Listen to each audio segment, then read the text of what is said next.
करायचं असतं. जे लोक स्पोर्ट्समध्ये आहेत आधीपासून किंवा स्पोर्ट्स नाही इव्हन डान्स वगैरे जे हां, पण पॅशन आहे, हां. आपल्या लाईफमध्ये काहीतरी एक मोठा असा इन्सिडेंट होतो. त्याच्यानंतर एक तर सगळ्यात पहिले असं कॉन्फिडन्स निघून जातो.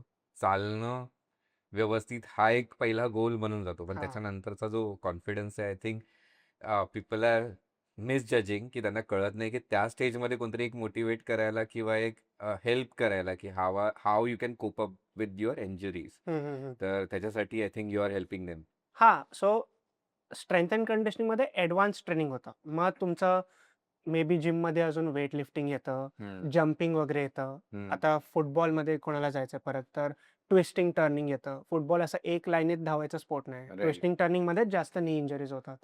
सो ते सगळं I was certified and expert in that. तर तसं चालू झालं.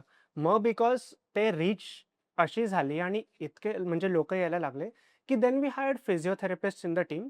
सो आज आम्ही एंड टू एंड म्हणजे आज आता काल कोणाची सर्जरी झाली आहे, तर ते आज आमच्याकडून गाईडन्स घेऊन फुटबॉलपर्यंत जाऊ शकतात from day 1 to the last day of rehab. अच्छा.